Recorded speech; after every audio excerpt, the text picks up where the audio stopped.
Hey Raghunath, tell everyone about our Patreon community. Sure, Kastuba. The Wisdom of the Sages Patreon community is an incredible online yoga resource. If you like the type of yoga wisdom and culture we share on the show, then our Patreon community is a great next step. This is a listener-supported podcast, and any level of sponsorship will unlock a wide range of live and archived classes, talks, and even workshops.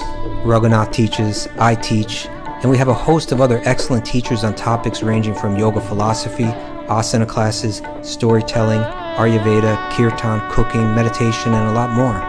We even have an incredible online Bhakti 12-step recovery group. So if you want to check it out, go to patreon.com/wisdom of the sages. All right, let's get it on. Bhagavate Vasudevaya. Om Namo Bhagavate Vasudevaya. Om Namo Bhagavate Vasudevaya.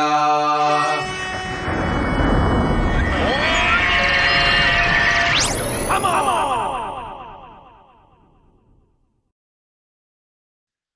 Live from Linda's house. This is Wisdom of the Sages, a daily yoga podcast with your host Raghunath and co-host and senior educator at the Bhakti Center in New York, Kastuba Das. Welcome to Tampa Bay, St. Petersburg.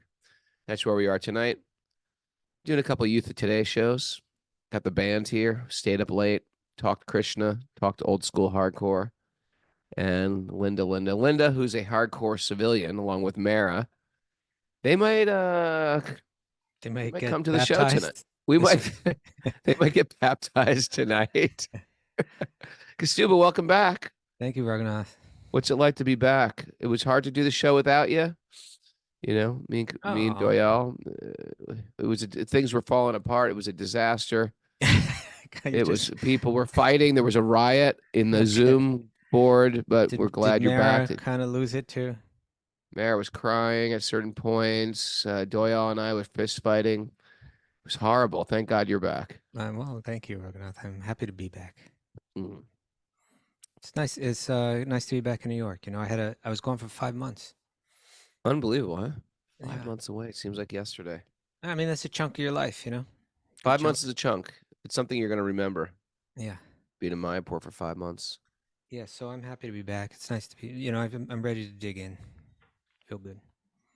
You know, we got in yesterday, but we stayed up late and talked. And I have to start waking up at 4 o'clock. So now I got to practice going to bed at midnight or 1 just to do these performances.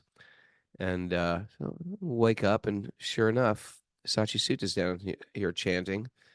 Got to sit and chant with Sachi Suta, and I was like, you know what? It's like time has stopped, and here me, Sachi Sutta, chanting on the floor like we did 36 years ago. It's nice. It is nice. It's nice when you have friends like you and Sachi, Parmananda. We've been devotees for so many years, and no matter all the ups and downs that have happened with life and all the wonderful things, heartbreaks, everything, you're still just chanting that holy name. Yep. It's pretty good. It's good. You know, we had Sachi Sutta on the show, but I think it was before. It was before it was the podcast. It was when we were Super Soul Sacred Sangha. All right, let's bring him on tomorrow. Yeah, he'd be worth bringing on, or even to do a major, Sunday interview or something. Yeah. Yeah. Very focused guy. I came home and I found this lovely sweatshirt waiting there for me. They usually send things to me, and then I decide if I'm going to give them to you or not. Somehow that slipped through my fingers. I got around that. But what is it? Is Vulcan House? What's their Instagram account, Mara? Yeah, I feel bad that I'm I'll forgetting find it. My phone's in the kitchen. I'll find it. Okay, find that name. I want to thank them. But they have, I tell you, I get nothing but stopped on the streets with my Black Flag. My Black Flag Hare Krishna t-shirt. That might be one of the best ones ever. Black Flag Hare Krishna hoodie, or windbreaker and crew neck. Right. All right. So we got to get back into Bhagavatam. We've been in it, Prabhu. Oh yeah, that's You right. got I to gotta get back in the Have you Bhagavatam. though? Have you though? Yeah, we've been burning through verses, All right. burning through these verses. They're not easy verses, you know. Yeah, there's some powerful teachings. Yeah, they're powerful teachings. Yeah. We have a nugget today, sir. You know, this is it, Rogan. I was You're the nugget. Your well, life is the not I'm nugget. not the nugget, but you know, I sometimes in the past when you jump on an airplane, it's kind of like your standards go out the window, and you say, you know, it's kind of like Really? this is What the hell did you do on that airplane? no, I didn't. Here, I just mean, you know, you can end up watching dumb stuff. You know, you sit there watching some. Well, fortunately, I TV fly Air normal. India, and the TV screens don't work. So we just had to Okay. hear and chant the entire 14 hours. But you know, I'm kind of more determined not to go that way. But I did watch one film, Oh, yeah? and that was Oppenheimer. Tell me. You haven't seen Oh, it, yeah. right? No, I haven't seen it, but we know Oppenheimer to be the one who I think created the nuclear bomb, right? Well, he led the Manhattan Project, The which Manhattan Project, created the which atom actually, bomb. strangely enough, they Yeah. built where I lived in Westbeth. Well, that was one of Manhattan. there were 5 places where they had scientists working together, and you look like, no, hold it. I didn't mean to weaken your involvement in this, Raghunath. But so any case, yeah, and then he created this place out in the middle, Los Alamos, out in the middle of New Mexico, I think it is. And you know, he was the scientist that was kind of empowered to build the team and lead the team. Hmm. And you know, I knew it had a Bhagavad Gita connection, of course, because he quoted the Bhagavad Gita. You know, after I think the first test, you know, the first test of the bomb. Sure. And so, you know, for that reason, I want to see it. But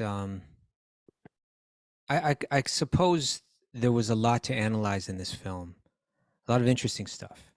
The famous verse was Kaloshmi Lokshaya Creep Pravridho. Time I am the great destroyer, and I have come to destroy all the worlds. Yeah, it's quoted a little different. He quoted it a little different. I don't know what translation he had. He didn't have the Bhagavad Gita as it is. Apparently not. He quoted something like "I am death," something like that. But in any case, you know, here's the thing. Here's what I was analyzing while I was watching it. First of all, let me just say, it was a very well written, directed act. I mean, it was very well done film. Hmm. It was all, you know, in one sense, there's no real action, but it felt very fast paced, but you know, very intellectual and very fast paced at the same time. It was just on a purely, you know, just judging it on its own merits as a film. I mean, it was without its message or whatever that it was. All right, sounds boring. Great. It Okay, was go really on. something. But you know, it's dealing with Oppenheimer, who's like, you know, obviously like a genius and a well-intentioned man, but here's the point: he's struggling with this tremendous weight Mm. of a historically consequential ethical dilemma. You know, like we know we all have ethical dilemmas in life, but how many of our ethical dilemmas, you know, the survival of the world is dependent on it. You know, it's kind of like Yeah. that. And Yeah. and so that was you know, he was already, at least the way that he was portrayed in the film, already kind of like a you know, a bit, I don't know if quirky is the right word, but you know, like, you know, he's a scientist, super genius scientist, and he's a bit quirky, but now he has to deal with this. Right. And um Hired to build a bomb that can destroy the world. yes. And for the nation's protection, you know, to stop, you know, Well, yes, there was the dictators idea, and that's the ethical dilemma. fascists. Well, yeah, the idea is, what if Hitler gets this thing first? Mhm. You know, then we're really in trouble. So we must develop it. Or, you know, at a certain point when after Germany had surrendered, there was still the Japanese, and it was kind of like, this war will go on forever, and far more people will die if we don't use this bomb. So now we're doing it to save lives. Right. You know, And so now you're struggling with that. But meanwhile, he knows that he's struggling with the idea of the human suffering that's involved, the massive destruction and human suffering that's involved, and what it might mean for the future of the world. And it's not a smart bomb. It's not like you're going No. right and it's going to land on Hitler's lap. You're going to kill so many civilians. Well, it's designed to do that. Yeah, it's not Yeah. even like collateral damage. That is the strategy. So is this real? How ethical is this whole thing? And beyond that, even up until the moment or the moment after they tested the first atomic bomb, they weren't entirely sure that it wasn't going to set off a chain reaction that just enveloped the entire Earth. Sure. So Oh, they weren't even sure. Like this is like they don't know they didn't realize its power. The chain reaction that's necessary to create it, they didn't know if that chain reaction was going to come to an end or not. In other words, is it going to be a big explosion, or is it going to be an explosion that just extends unlimitedly and just swallows the whole Earth up? Oh, really? I don't Yeah, I really mean, know they were enough about nuclear bombs. They were kind of like, 99% chance that won't happen, but maybe, it's kind of Right. like that. But here's the thing. It was that as I was watching it, just trying, viewing it through the lens of all the Shastra that I read. You read Mahabharata, you read Bhagavatam, you read, all these Right. Puranas. There were almost entirely no Brahmanas in this film.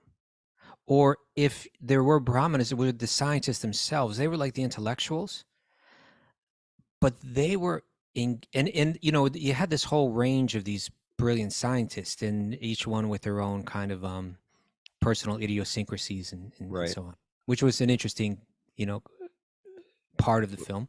Were they Brahmanas but were compromised because they're Well, working for people who had That's exactly the point.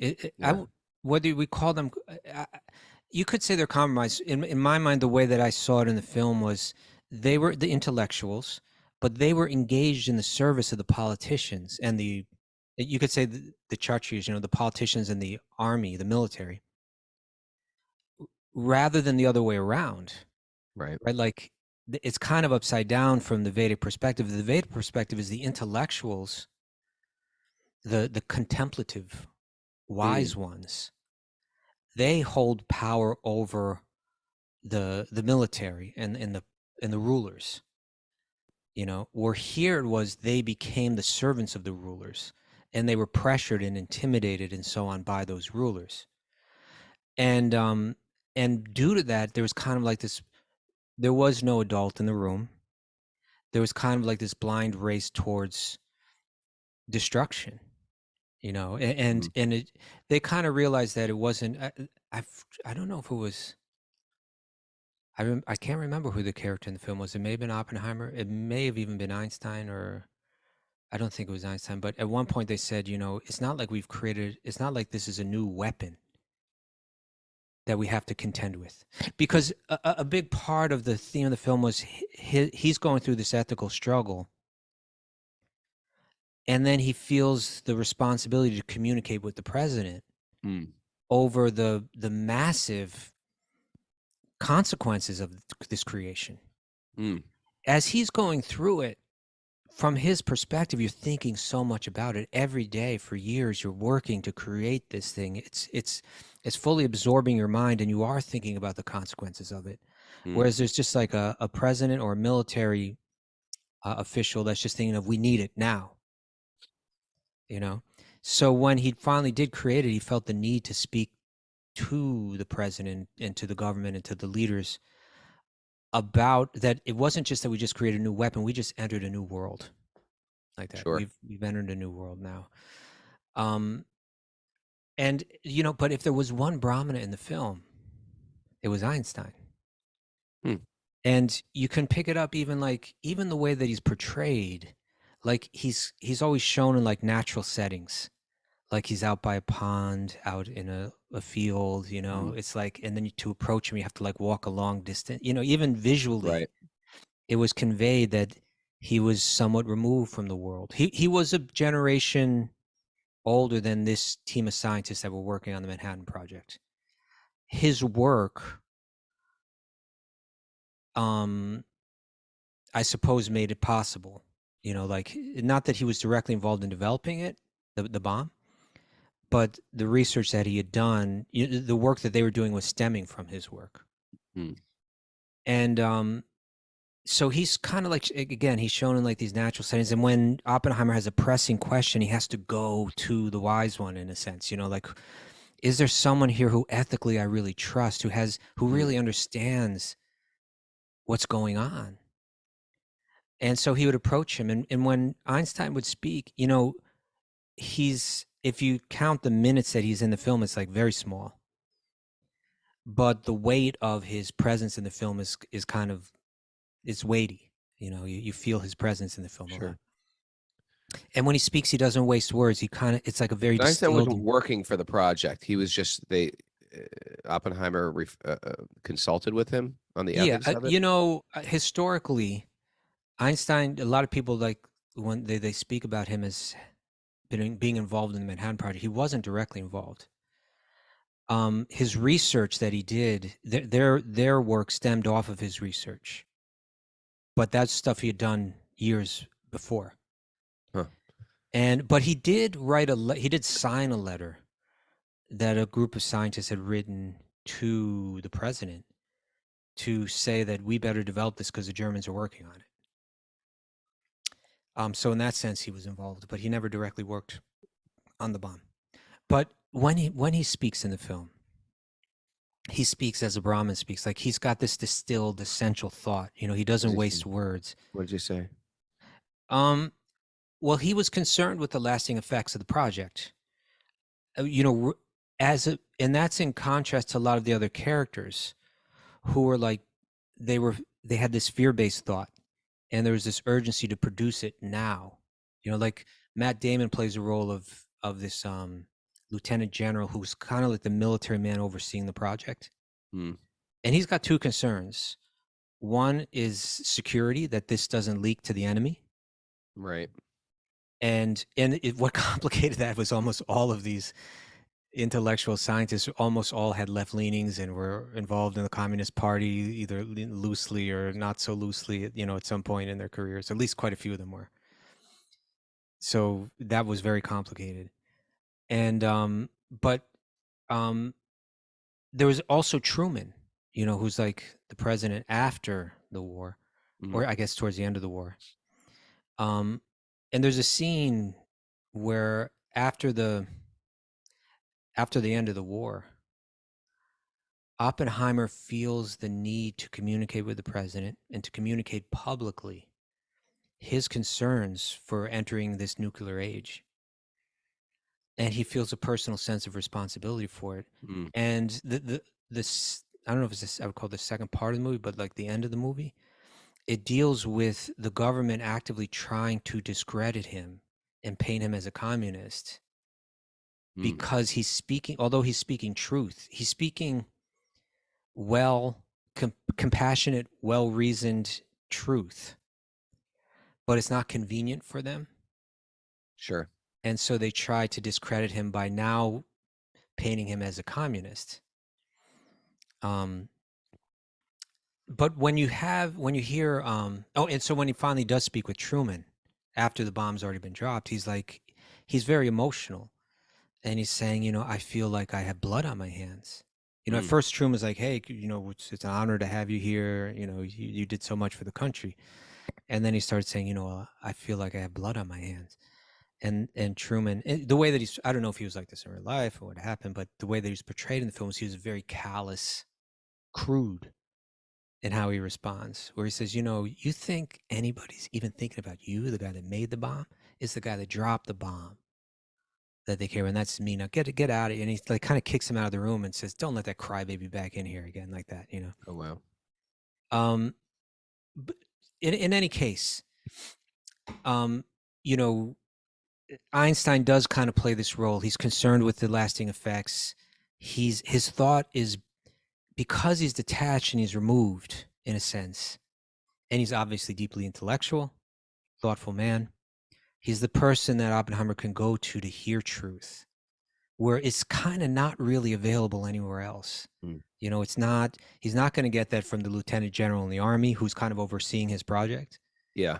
He's not necessarily going to get that from the other scientists who are all caught up in the urgency of the moment, as well as their own reputations as scientists and their own petty conflicts that they have amongst themselves and so on. He's not going to get that even, from his real, all the characters, their ability to deeply imbibe truth and their freedom to communicate it without fear of consequences. Einstein is the one who kind of plays that Brahminical role. Your takeaway is we need Brahmins. We need people who are detached and can speak truth without being compromised, without working for people with agendas. And we have to value that position so we can go to them. That has to be instilled in the people to value that, or to value that in the highest. Or else you get these second tier people who just say, who write them off or imprison them or discredit them or deaf to their instruction. Yeah, you said second tier. Generally, Prahlad would say fourth tier. Fourth tier. I say second tier because they're like Kshatriyas, Yes, yeah. Although, but Prahlad would say it's actually they're all Sudras in this age. Meaning they haven't been well trained and they haven't imbibed their sense of responsibility to serve others. So Kostuba gets on a plane, watches some Karmi movies. Did you eat any Karmi? Did you eat any Karmi grains? Food. Did you have a lot of that sag paneer? They're passing out on the plane as well. No, I'll tell you something though, Raghunath. What did you eat? A friend of mine invited me for lunch before I left. A very nice devotee lady named Sarah. And she had a friend named Gadadhar, who I knew I don't know if you remember this devotee. Gadadhar was French from way back in our VIHE days in the early 90s. If you saw him, I think you would recognize him. Go on. Any case, they just liked, they're such sweet people. And this woman, she's like Italian. Her name was Sarah. And she just loves to cook for devotees. And so my friend brought me over there. And he said, "What do you want? You want Italian food? What do you want? Just tell me what you want. She'll make it." And I was like, "Really?" Anything? Okay. How about ravioli?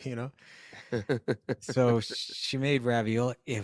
She made pizza with a ton of arugula on top, which I've never had. I've heard about. It was really nice. Mikhail Rosselli's on the show right now. He's like, "Oh yeah." They always go to Italian as the default. And then also this ravioli. It was amazing. It was like these huge raviolis, So I had this incredible lunch just before I left, and then she made me these sandwiches that were really delicious. So I had those sandwiches. So you were protected on the plane with good prashad. Yes. Yeah. Mara made me a little travel package yesterday. That was nice. I didn't have to eat any compromised foods. Makes a difference. It affects your consciousness. Yes, it does. It really does. Yeah. And you want to hear something crazy? Okay. I didn't even tell Mara this. I woke up to a dream that I was sitting with Indrajumna Swami. Yeah. And Lori Pag and the chief were cooking me pasta. That I kid you not. That was my dream that I woke up to this morning. And there they are. Okay, let's go on with the show. All right. Announcements. We're back to recovery group meetings online at 12:30 and 1 Eastern time. And in person this evening at the Bhakti Center. And also there's Cult of Cain's asana class for our Patreon members at 10:30 a.m. All right. Narayanam namaskritya naram chaiva narottamam devim saraswatim vyasam tato jayam madhirayat. Before we start the Srimad Bhagavatam, which is our very means of conquest, one should offer respectful obeisances to the Supreme Lord Narayan, unto Narayan Rishi, the supremmost human being, and to Mother Saraswati, the goddess of learning, and to Srila Vyasadeva, the author. Nasta prayeshu badreshu nityam bhagavat sevaya bhagavati utamashloke bhaktir bhavati naishtaki.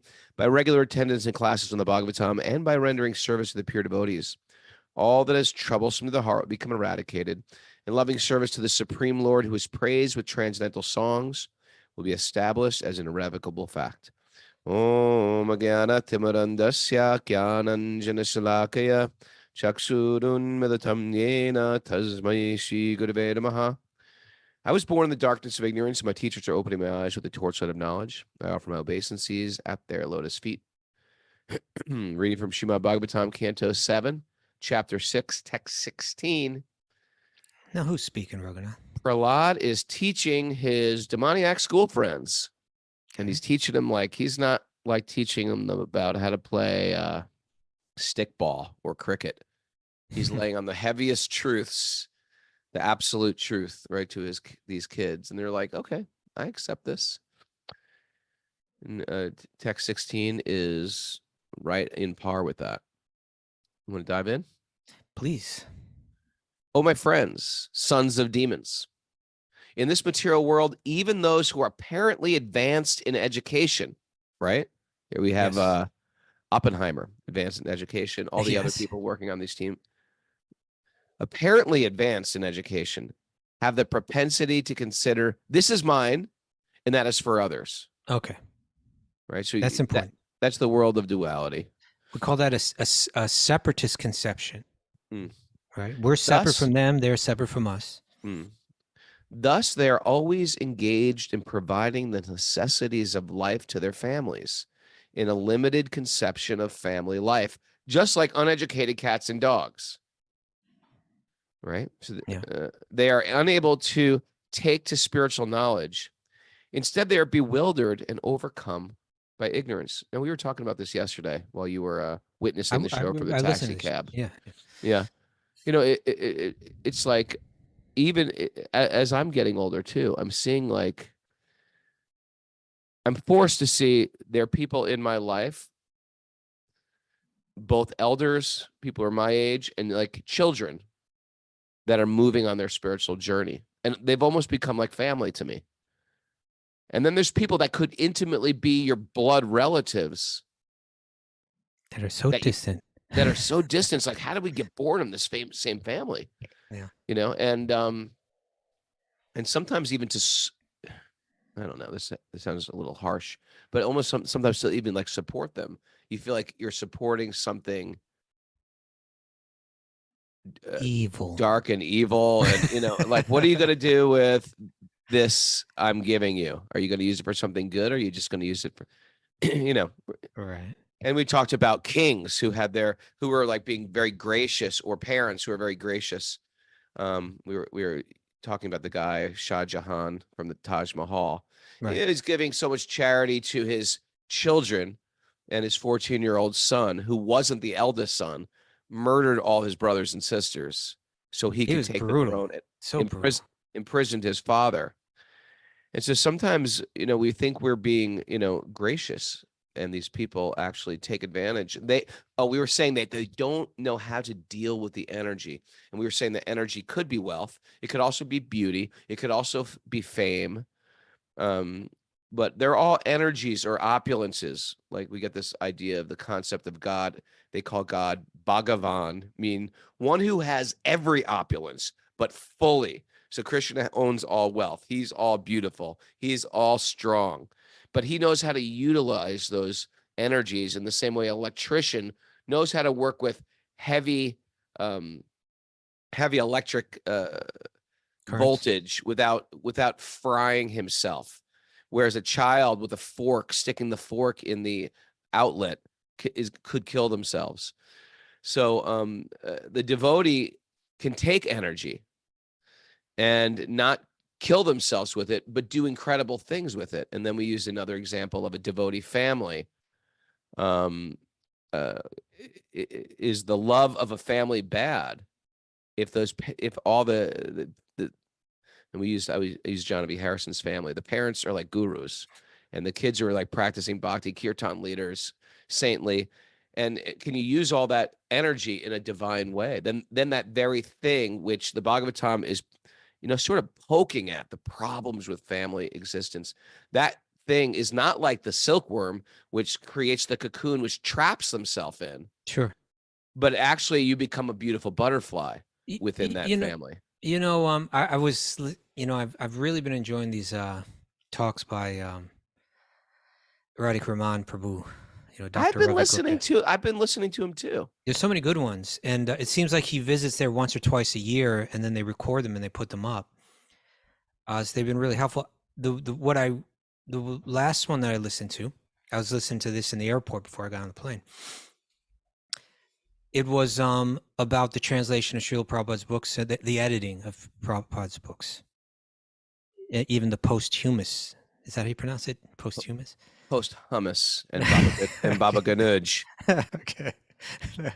But the translate, in which there's been a lot of amongst devotees, there's a lot of controversy. You know, a lot of people are very against it. And Oh, really? If you don't know, after Prabhupada died, Prabhupada made statements like, you know, don't change a word that I said, and then editors changed some words that he said. Changed some words that he said, so it became controversy. Why would you do that? Why would you change anything Prabhupada said not to? And the editors were like, this was clearly not the proper word. It was, some people transcribed it with, you know, Prabhupada would speak. Well, here's the thing, Raghunath. And I got the broadest vision I've ever had of it from his presentation. Let's hear. Because he's actually participated on a independent board that's were established to analyze the entire thing, the entire history, from the first, you know, original transcripts, right, through all the different editings. And mainly there's 3 levels. There's the first, when they're first written and published, or the original transcripts, you could say, which are edited. Then there's Prabhupada asked his editors to edit them when there are a lot of mistakes were apparent. So in 72, at least the Bhagavad Gita came out again in 72. And then it was done again in 83, I think. But even before he gets into the details of that, he talks about the nature of editing and the nature of communicating, and how when we hold a book in our hands, we kind of assume that we're connected directly to the author, and that their thoughts are perfectly expressed here. Their genuine thoughts have been perfectly conveyed in this printed page. But he begins to describe that historically, you know, going back, you know, to the, you know how hard that is to accomplish when you were an author back in, you know, in 1102 or whatever. Sure. You know, and even you didn't write, that writing was actually the job of a scribe. And then those scribes would write it, and hopefully they would hear it right from you, and they wouldn't make mistakes. And then other scribes, so many other scribes would have to copy that work. And then other scribes, for it to continue, would be copying those works. To you know, so, but he was saying, but even in modern day with modern technology, it's challenging, and there's all kind of challenges. So he really expressed how the need to edit isn't just based on like, hey, I think I can make this better. It's like, I want to try to make this more authentic. I want to bring it to what the author intended. And so he spoke really well about that. And I feel much better informed than I ever have been on the subject. But there in that you get the idea that this philosophy is broad, and the messages are broad. And often a speaker or a writer or a presenter is emphasizing a particular point at a particular time to a particular audience that they feel is most important for them to understand. Whereas at another time, in another place, to another audience, they may still be speaking truth, but it may even sound like it's contradictory. You know, it may even sound like it's an entirely different message. But really, so is family life good or bad? Right now, in these verses, like the ones that you were reading yesterday, what Prahlad is doing is he's saying, hey, kids, our families are trying to indoctrinate us. And they're trying to convince us that our family, the daityas, the demons, that we're good and others are bad. That our welfare is what we should always look out for at the expense of others. And that we'll find all our happiness within the range of these family units. You know, that's what they're trying to indoctrinate us. So even here, when he's saying, oh, sons of demons, in this material world, even those who are apparently advanced in education, who's he talking about? Their teachers, Mm. right? Our teachers are apparently these super, we come into the classroom, we're assuming that these teachers are advanced in education and they're going to share that with us. But he's saying, but even these people who have all this knowledge and all this learning, they're still caught up in this backward thinking that this is mine and this is for others. And they're trying to indoctrinate us in that kind of thought. They're trying to convince us that all of our happiness will be found within our family, right? That what we need to be satisfied and happy and so on is found within our family. But I'm here to tell you that they don't know what they're talking about. Actually, they haven't broadened their thinking enough. So yes, we can read here where Prabhupada speaking. He's highlighting. Let's put it that way. It's one message. It's kind of like if you had a huge blackboard. Yeah. And it had a well-balanced message written on the entire thing. But you only have a spotlight. So at any given moment, you can only spotlight a certain part of that broad truth. Right now, Prahlad is shining his light on that part of the truth that has to do with the dangers of family relations. Now he could shine his light on another part of it and highlight something else. Sure. But here he's highlighting that danger part, and the Bhagavatam is going to do that a lot because our tendency is to try to find completeness and happiness through temporary relationships. Yeah, we used that word yesterday. Insidious. It's sort of Yes. like it creeps up on you. Oh, everything's fine. Everything's fine. Next thing you know, you're completely off your spiritual trajectory. Yeah. That's And how the so- material world works, like a rip tide. Yes. And so from the beginning of this talk, this is it's like a speech or a pep talk of Prahlad to his friends. And he started with that, what is it, Kumara Acharet Pragno? From the hey guys, friends, we're young right now.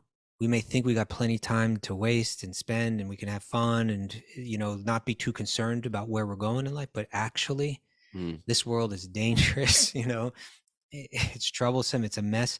And right now we should get really focused. We should get really focused. And he is saying, yeah, it is insidious. And they're trying to indoctrinate us right now into a type of sectarian, separatist type of thinking. And we could see it's really what ruled that film, about Oppenheimer. It was like, American lives are the most important, and of course the Germans are thinking the German lives are the most important, and the Russians are thinking the Russian lives are the most important. And we're all not only ready, racing frantically to create a bomb that might even kill all of us. Sure. That is going to get us out of a difficult position. The tremendous threat that it presents, but there's every possibility that it's going to turn around right back at us and bring us into a very dangerous age. So it's kind of highlighting what separatist thought leads to. It leads to fear, it leads to cruelty, it leads to suffering, not only for those that it's directed at, but also for the one that possesses that type of thought.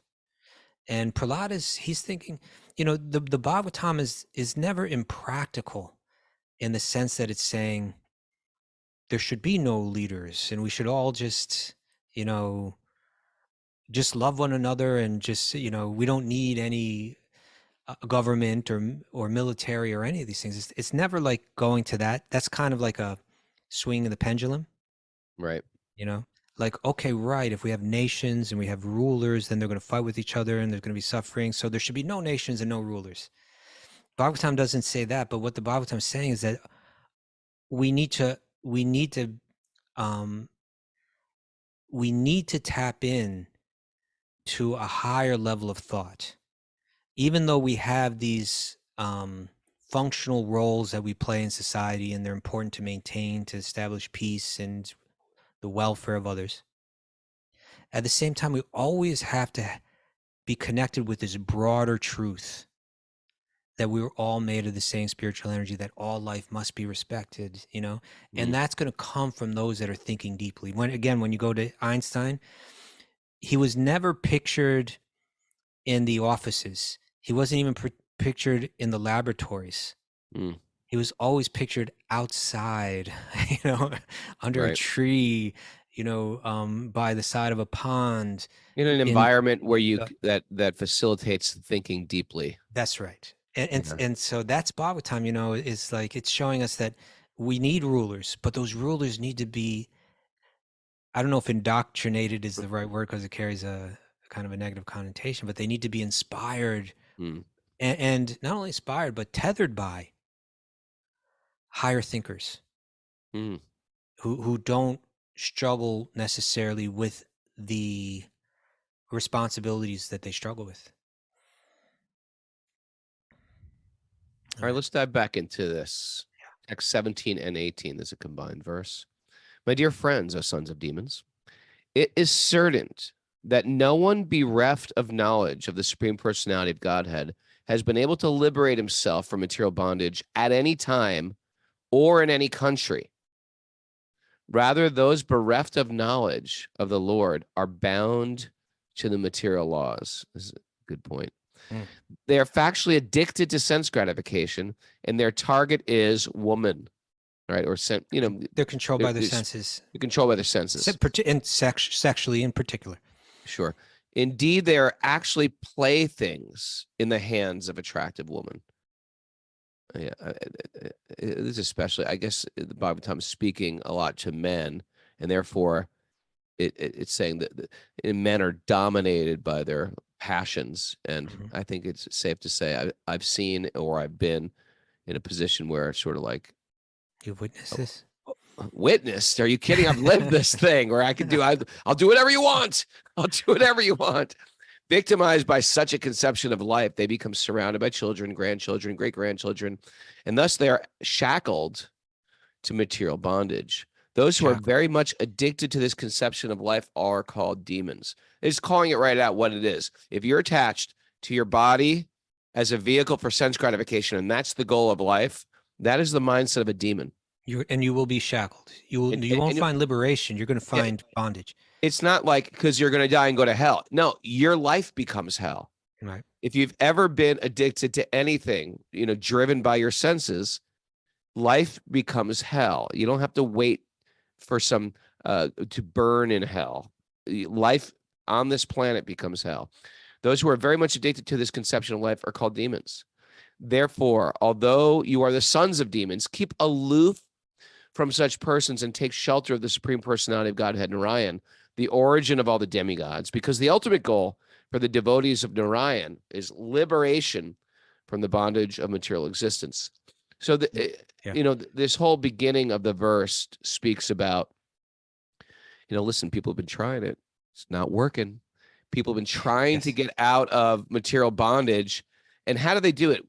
With no roadmap, you can't figure out how to cross an ocean or, how to cross the country without a roadmap. You're just like, which way do you go? Don't know which way to turn. You don't know which way to turn, and you're driving around. You might even be driving around a very, very nice vehicle, but we get sort of lost. In the same way, people do certain things like, okay, you get born into this world. There's no one with knowledge. There's no Brahmin in my life. So you hook up with people who seem like they're happy. Well, this guy's got a lot of wealth, or this person sort of has a lot of girlfriends, or this person has some other types of success. How can I be like them? And then we follow in their footsteps, but we never really ask what the goal is. Where are they headed? What's a home run for them in their life and their choices? And therefore, their idea of becoming liberated, and it's not just with material pursuits, it's even sort of spiritual pursuits. Like people are like, well, I want to be spiritual. How do you do that? And it just becomes another example of blind leading the blind. And that's why having someone who can direct you towards liberation via the personality of Godhead, it is just like someone just laying out a map for us. Yeah. This is Prahlad here. It's interesting. He's playing a very revolutionary type of role. Like he's saying, there are higher powers that are trying to indoctrinate us and manipulate us, right? That's his message as a 5-year-old, right? He's saying that this is what's going on in this school right here. This is exactly what's going on, that apparently well-educated people who don't understand deeper thinking, compassionate thinking, they're trying to manipulate us and to continue their worldview, to extend their worldview. But their worldview is faulty, and their worldview leads to suffering, and we don't need to play a part in that. But he's doing it, and as you mentioned, like the beginning, the text 17, the first half of it, it had to do with the rarity of finding liberation, the rarity of actually finding deep peace and satisfaction in life, rather than being stuck in a cycle of ups and downs and, varieties of suffering. It's a rare thing. And his solution to it comes at the second part, where he's saying we need to be aloof from people that think that way. We can't be controlled by people that think that way. We can't allow ourselves to become influenced by people that think that way. There are people that want to become free from the bondage of the material world. And so they do things like, well, I'm just going to quit material. I'm going to sell everything and I'm going to live in a cabin. This is what, this is the type of people, or they have, other ideas of what it means to be free. I'm not going to be in the workforce anymore. I'm just going to backpack around the world. Yeah. And you could just see, they get it. They get they understand the problems with the grind, but unless there's infused with spiritual life, they too become trapped in another version of pettiness. I was just listening to something on Instagram, which sounded attractive. It's sort of like, I don't want to be around, my perfect life. I want to be in a cabin in the middle of nowhere, have, 400 acres and just farm. And then what? And then what? You really don't want to be around anybody. You don't want a community. It's like I can understand their intention, because the material world is filled with its complications. Sometimes relationships are complicated. And I understand, okay, our food is contaminated, our land is contaminated, the politics are contaminated, the news is contaminated.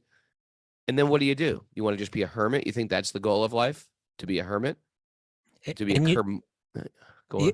Well, extending from what you're saying is, I totally get what you're saying. And that type of thought, you know what? In the world that we live in, there's a lot of truth in all of that.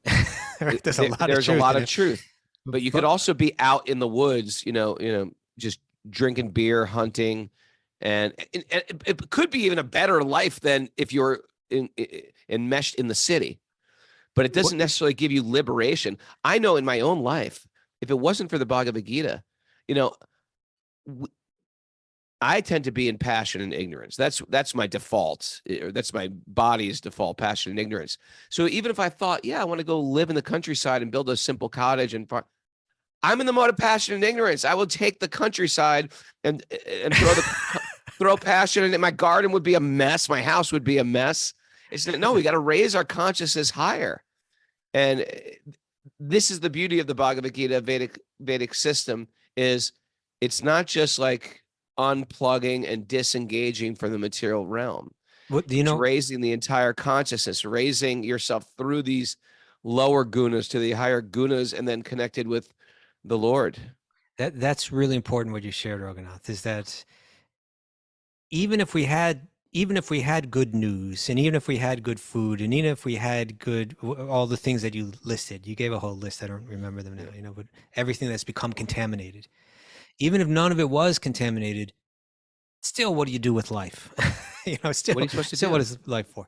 But beyond that, also what I'm picking up, in the character of Prahlad, is that although he's playing this super revolutionary role as a 5-year-old, and although he's speaking truth to power, first he's facing power and speaking truth to them, whether it's his father or the teachers. Then he's turning around to the kids, he's speaking truth to them in a revolutionary sense, like, we will not be dominated by these darker forces. We can stand up. We can stand up for ourselves and not surrender to their ways and their manipulation. he is the full-on revolutionary, but there's not a drop of animosity. It's not in his tone. He hasn't, although he's spoken frankly and, I mean, frankly, bluntly, very truthfully about their elders and the limitations of their understanding and the problems with their thinking. There's been no ad hominem attack here. Yeah. You know, I mean, although he says that, I mean, he did say they are called demons, but he's saying because of their behavior, they have now placed themselves in the category of demon. He's not saying we should hate them, but he's saying we need to stand up and do the right thing. We need to be engaged in the right way. We need to think more clearly than they think and act based on that clear thinking. And even though it's challenging, this is something we must do. But he hasn't, there's been no anger in him. There's been no animosity in him. And most importantly, there's been no hatred in him, which is common, almost, universal when it comes to the revolutionary. Sure. I shouldn't say it's almost universal, but it's they're common. filled with hate. They're filled with hate. What I like about the verse is it also sheds light on this type of thinking creates a demonic mentality, which means you can have it too. You can have it if you want it. If you want to act like a demon, this is what demons do. And demons are never satisfied. They're never grounded, and they're never peaceful. Right. And so here you go. This is the mindset of a demon. This is a great to understand them. It's like the 16th chapter of the Bhagavad Gita. It points out, take note here. This is how demons behave. This is how the demoniac mentality is. This is the thoughts of a demon. And this is the thoughts of a devotee, a person who is liberated. Yeah. So people will now look into your own mind and heart. Yeah, exactly. And it sort of like sets the bar. Like, which side of the fence do you want to do? And sometimes when you read those descriptions of a demoniac mentality, you think, oh, wait, that's sort of been me. I've seen this, I'm a little bit leaning towards the demon side. And I think that's important also, because we can become whoever we want to be, but it's nice to point out that these thoughts, this behavior, this leads to the demoniac lifestyle, and it leads to dissatisfaction. It's not just like we hate you. It's like you're causing bondage. And people will say things like this all the time, like, oh, there's just no good or bad. You just do whatever you want. No, there is a good or bad. And the metric to measure what is bad is things that are tying you tighter to the body, the knot of the heart that ties you tighter to the body to make you think that I'm a boy, I'm a human, I'm a male, American parent, that things that are keeping me in bodily consciousness, they're going to make you suffer more. And things that are liberating, that you're actually a spirit soul, that everybody's a spirit soul, that every living being's a spirit soul, that the earth itself is a spirit soul, that every plant is a spirit soul. These are that's the information that liberates you. That'll make you feel joyful, connected. There'll be more peace in the world. There'll be more peace in your life. So it's not just condemning the bad guys, the ogres, the boogeymen. It's condemning it's pointing out the thought patterns of those leaning into the demoniac, demoniac philosophy. Right. And it's pointing it out for us, for our benefit. Otherwise, we fall into the irony or the paradox, I don't know, that in the name of compassion, we become uncompassionate. In the name of compassion, we become full of violent hatred, Sure. I years ago, I once heard a nugget from someone. I don't even know who it was from exactly. It was some nugget collector, aren't you? It was, I think it came from some Swiss figure writer or something like that. But essentially what he said was, if we really see the truth, if we really understand the truth, then we have two choices. We either become a monk, like either you walk away from the world, right, to find your own inner peace, or you become a revolutionary. You fight against it, right? And I've always thought that the path of bhakti for there's a gradation between the two for sure. You know, you could end up more on one side or more on the other. But in a sense, it offers the opportunity to us to be both. To have the contemplative end of the monk, right? To think deeply about life, and develop detachment, you know, and find inner peace. And at the same time, become an instrument of change in the world in one way or another. Your band, like, you're going to go do a show tonight, right? Yes. And, you know, it's kind of like that's a band that has influenced people, influenced minds, influenced hearts. I guess And- you'd call me an influencer. Yes, there you go. And those people that hear it, they all have their lives. And they, you know, and then they're going to use that influence in some way that we may not even be aware of. And that's the second degree of influence, you know. And then whoever they contact is going to spread. So we all have that opportunity. We can, the Bhagavad Gita and the path of bhakti, as we've learned it through Srila Prabhupada, I really do feel it. It gives us that really, really nice sweet spot where we do have the contemplation and the detachment of the renunciate, of the monk. But it also really encourages us to try to, in a large way, in a small way, in some way, react against it, stand up against it, fight against it, but without the drawbacks, because it has a contemplative side. Without the drawbacks wherein our own inner world gets corrupted by hatred, and it can happen very easily. I think we're out of time, Rogo. Yeah. So that's us, the balance of, Yeah, in one sense, applying the stuff to ourselves, we become the monk. And once you give it to somebody else, you become the revolutionary. yeah, Right. yeah. And that's why that's Tell a Friend Friday. Here we go. Okay. Tell a friend, share this podcast with somebody. Let's It's as thing easy grow as this. organically. Miss Mara. Hold the first question. Mara's going to the show tonight? Poor Mara. Mara, how do you I'm plan on trying to tell participating? Linda, this isn't for you and Mara. Take care of you. Go to bed early. Make some hot almond milk. Don't expose yourself to This this is stuff. dangerous. It's Do you understand this, Mara? dangerous. It's dangerous. Is it dangerous? I'm looking forward to it tonight. All right. Truth isn't a convenience based on political allegiance. Okay. You know what I've heard? Sachi Sutta told me that my book, if you pre-order my book, people are getting it now in the mail. And I have a big box of them Really? to distribute tonight. Yeah. So if you haven't pre-ordered the book, today's the day. Brahmanas can't be bought. No, I'm just can't not be if they're bought. real Brahmins. Can't be purchased. Beware the separatist conception. It's insidious. Redirect family life attachment towards divinity. Yep. Okay, we're gonna know this. Goodbye, kids. Yep.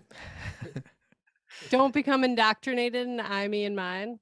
They want to indoctrinate our minds. We don't need no education, Raghunath, right? Double it. Material world works like an insidious riptide. Sucking us out. Sucking us out deep and dangerous. If your goal is sense gratification, you'll stay in bondage. Yeah. You got nothing today, Raghunath. Got You nothing. Nothing. Sorry. Your guys. mind is elsewhere. I can see. Living as a hermit doesn't give you liberation. Not necessarily. Hermit and the Hermits. Uproot your own demonic tendencies.